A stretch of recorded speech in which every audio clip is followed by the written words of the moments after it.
Olá, turma, tudo beleza? Vamos começar então mais uma aula. Agora a gente vai falar um pouco sobre capacitores e capacitância. Então, o que é um capacitor? Um capacitor ele consiste em dois condutores separados por um isolante. A principal característica de um capacitor é de armazenar carga nesses dois condutores. Então, acompanhando essa carga está a energia que o capacitor pode fornecer. Então, nesses desenhos aqui, vocês podem visualizar diferentes modelos de representações de capacitores para circuitos, certo? Então, aqui nós temos um modelo de placas paralelas, né? Na verdade é mais uma simbologia. Aqui nós temos o capacitor eletrolítico, onde ele tem um lado polarizado, né, como positivo, consequentemente o outro negativo, e esse aqui ele é um capacitor variável, certo? Se você for observar um capacitor, ele vai ter essa visão aqui, né? Você vai ter os dois terminais e por dentro você vai ter essas placas de metal e eles são separados por um dielétrico de cerâmica. É claro que quando a gente está observando apenas um diagrama, a gente tem apenas duas placas, né? Mas quando você vai ver o capacitor no mundo real, essas placas elas podem dar voltas, né? Desde que elas sejam seguidas também pelo seu dielétrico, certo? Aqui a gente tem algumas fotos de diferentes tipos de modelos de capacitores, né? O mais comum vai ser esse aqui, que é o eletrolítico, e nós temos também o disco de cerâmica. São os dois capacitores mais comuns que vocês vão ver no dia a dia. Então, mas a capacitância, o que vai ser? Né? O capacitor, beleza, o componente e a capacitância. A capacitância é a propriedade elétrica dos capacitores. É a medida da capacidade do capacitor de armazenar cargas nos condutores.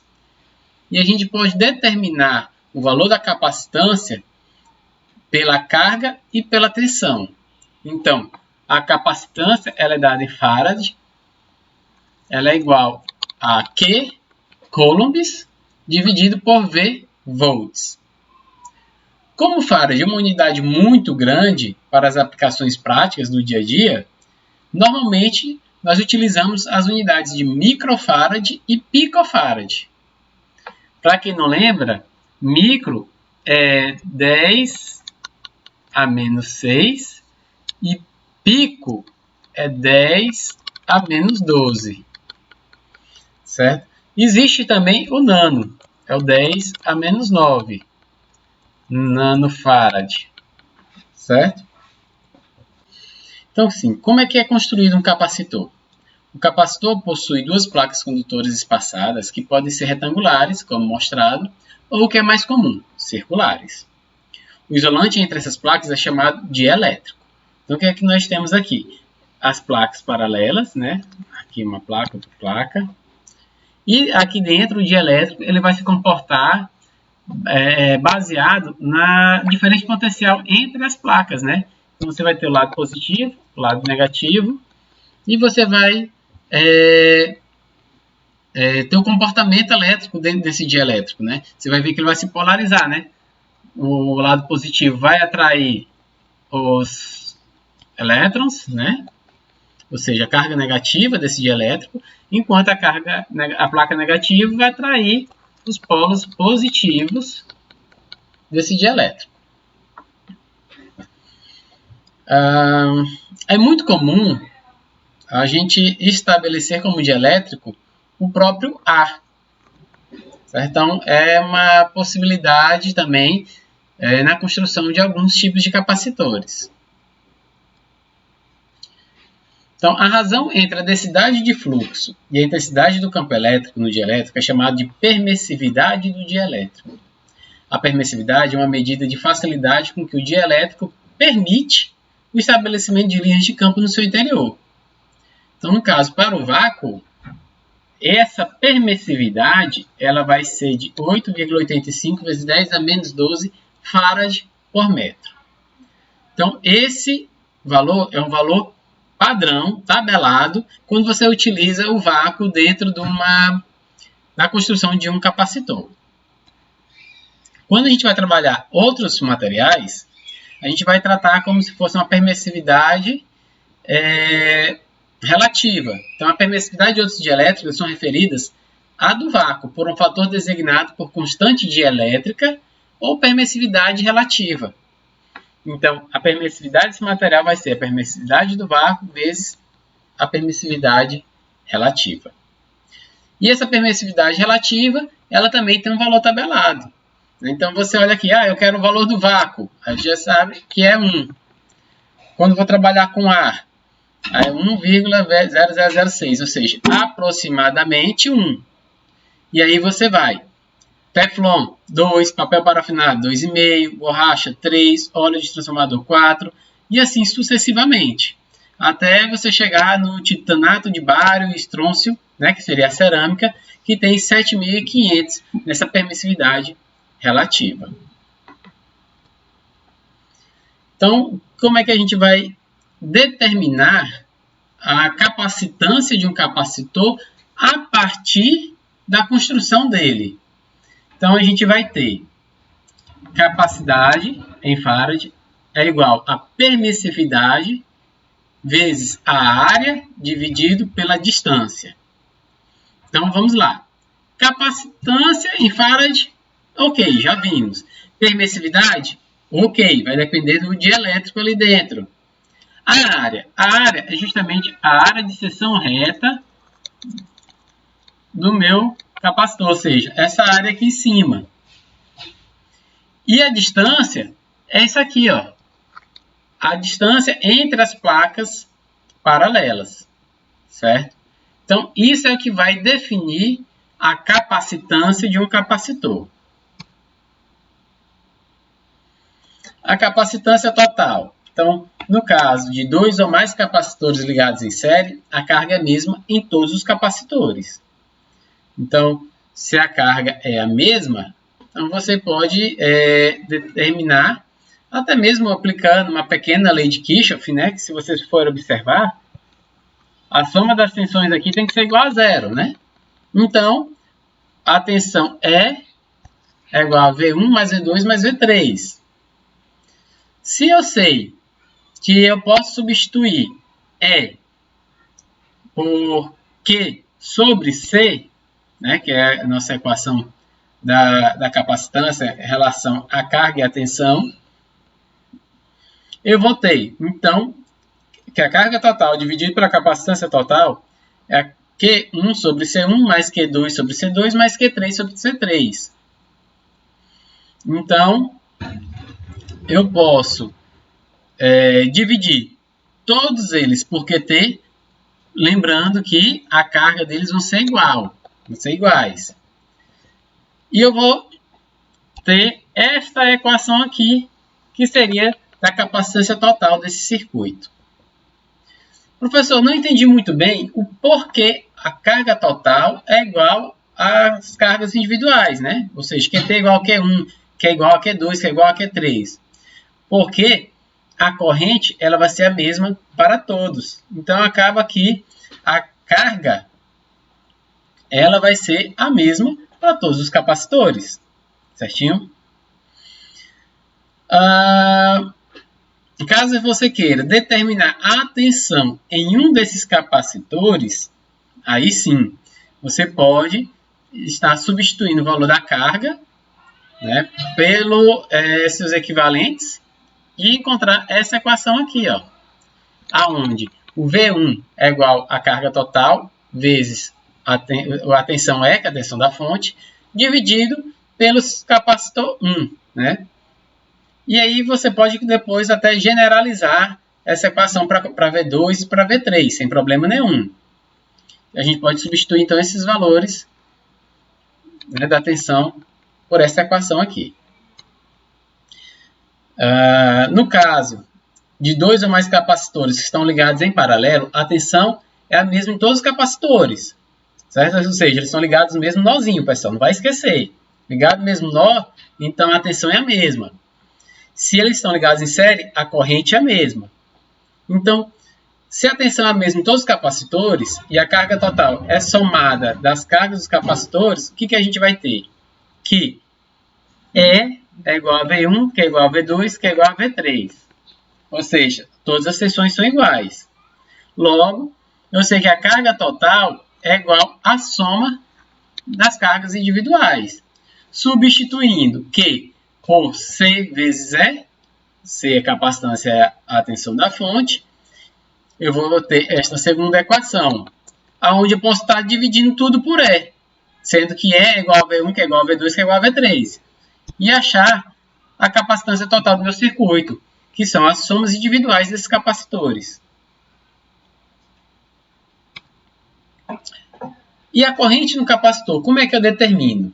Então, como vocês vão observar, né, a corrente do capacitor pode ser encontrada pela substituição de Q igual a CV em I de Q dt.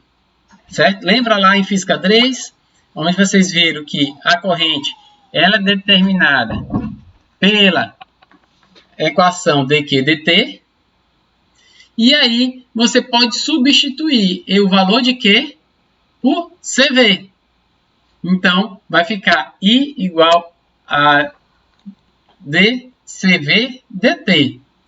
Consequentemente, como a capacitância é um valor constante, né, ela sai para fora dessa derivada e a gente vai ter I é igual a C dV dt. Se a tensão do capacitor é constante, então a tensão não está variando, fazendo com que a corrente do capacitor seja zero. Com uma tensão sobre ele e uma corrente zero, o capacitor é um circuito aberto para circuito CC. A tensão de capacitor não pode mudar de um valor a outro instantaneamente.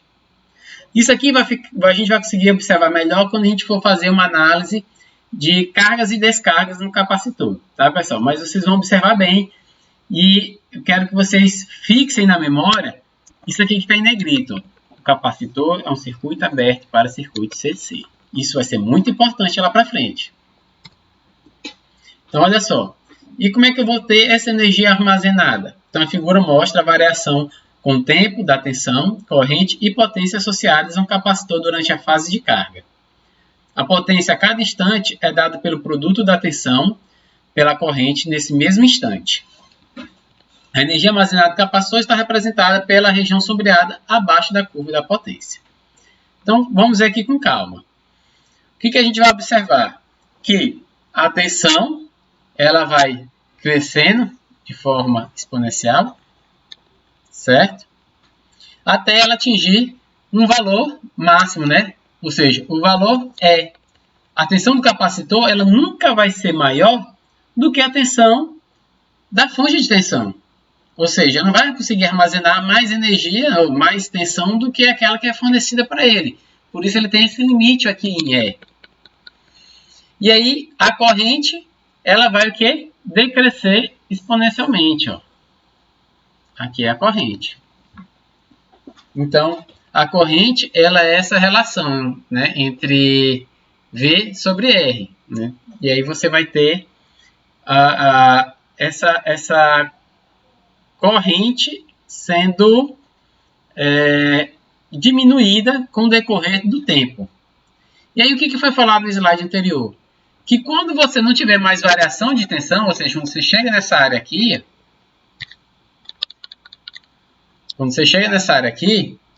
a sua corrente vai tender a zero. Por quê? Porque não vai ter variação de tensão.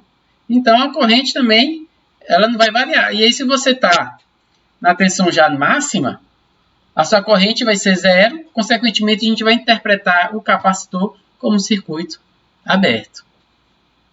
E a gente pode determinar também, pessoal, a energia por meio dessa equação aqui. 1 sobre 2C, V, né? C capacitância em farads e V a tensão em volts ao quadrado. Então, olha só, como é que vai funcionar esses circuitos capacitivos, né?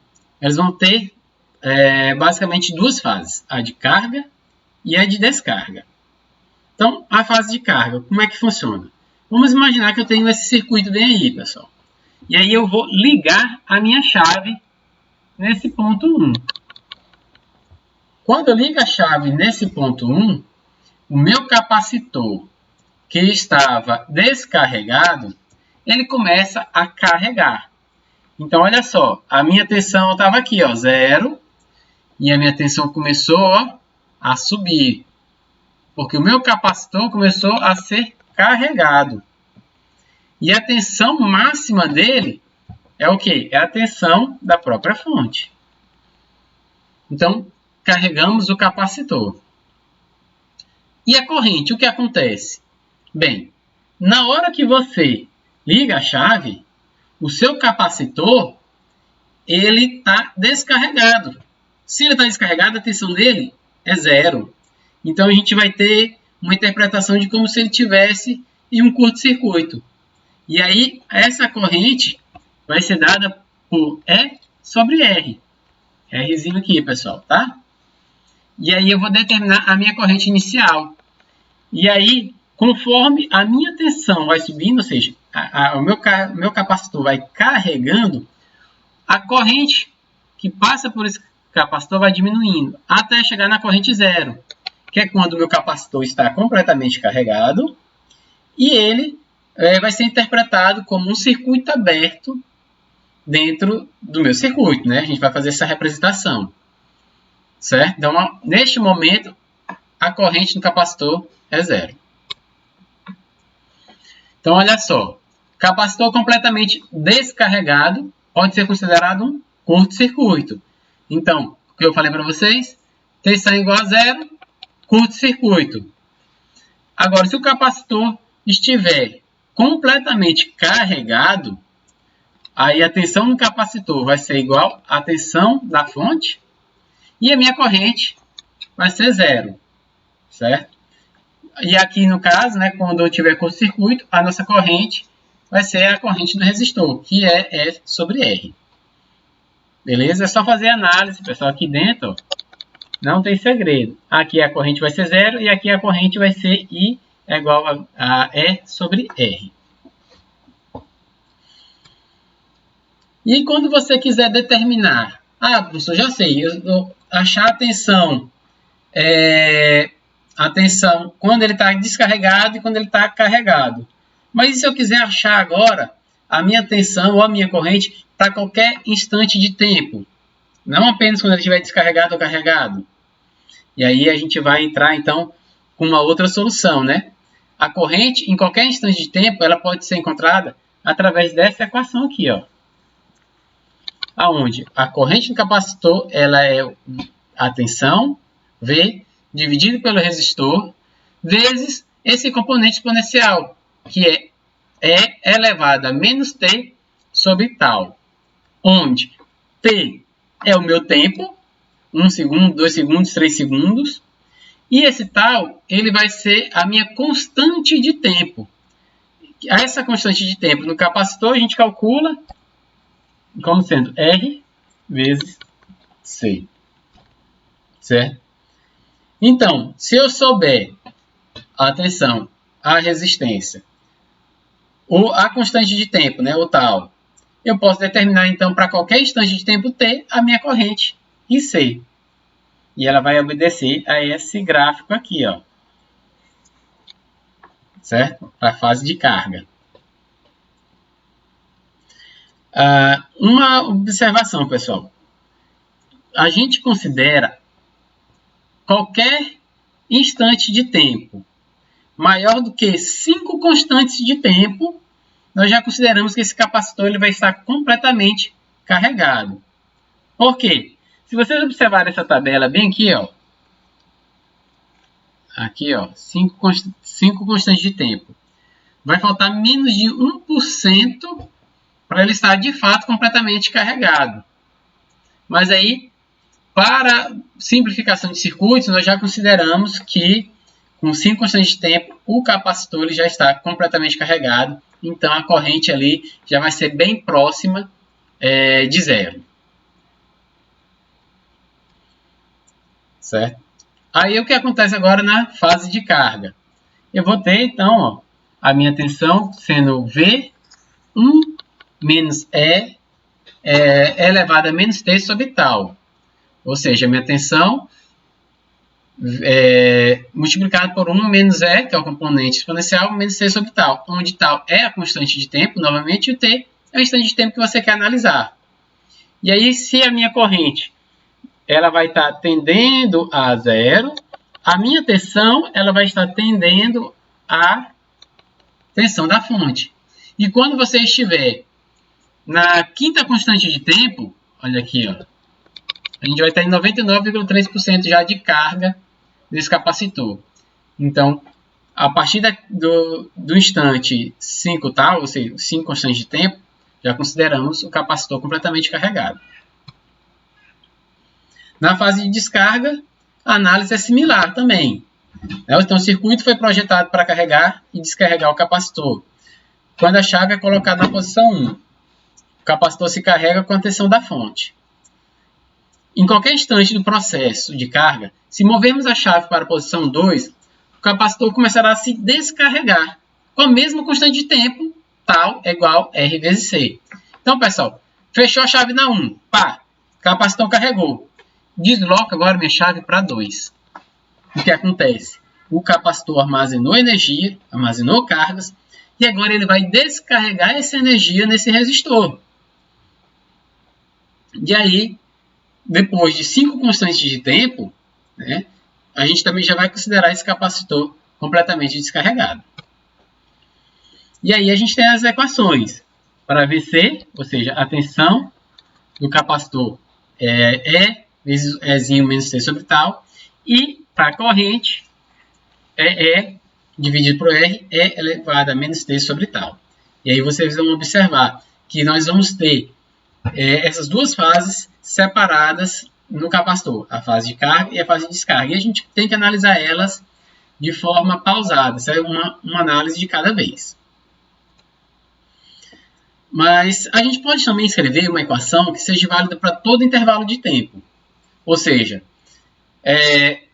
qualquer instante de tempo eu posso ter uma equação que vai me determinar o valor da tensão ou da corrente. Então, nesse caso, a gente pode determinar a tensão do capacitor, sendo como a tensão inicial mais V final menos V inicial, vezes 1 elevado a menos T sobre tal. Ou, de forma mais simplificada, né? A gente pode VF mais VI menos VF é elevado a menos T sobre tal. Onde VF, pessoal, é a tensão final da sua análise e o VI é a tensão inicial. Então, geralmente, se o inicial tiver, o seu capacitor estiver descarregado, o final é quando ele está carregado. Se o inicial é quando ele está carregado, o final é quando ele está descarregado. Então, você vai ter essa análise a ser feita. E essa equação ela também é válida para a corrente. Basta substituir o V por I. Um detalhe, pessoal. Lembra que eu falei para vocês lá na primeira aula a diferença entre utilizar letras minúsculas e letras maiúsculas na validação das variáveis. Então, observem bem. O VC ele é minúsculo porque ele é uma tensão alternada. Enquanto o VI e VF eles são letras maiúsculas porque é uma tensão fixa, contínua. Certo? Então, a tensão inicial é um valor fixo. Ele não alterna com o tempo. Então, como eu já falei para vocês, a maioria dos circuitos contendo fontes, resistores no capacitor não tem a forma simples apresentada. É sempre possível reduzir o circuito encontrando o equivalente de Thevenin do circuito externo do capacitor. E aí a constante de tempo vai ser o quê? Constante de tempo RTH vezes C. E aí, pessoal, vou mostrar para vocês os exercícios que nós iremos resolver posteriormente. Então, aqui são exercícios onde a gente vai praticar esse encontro dos capacitores paralelos e série.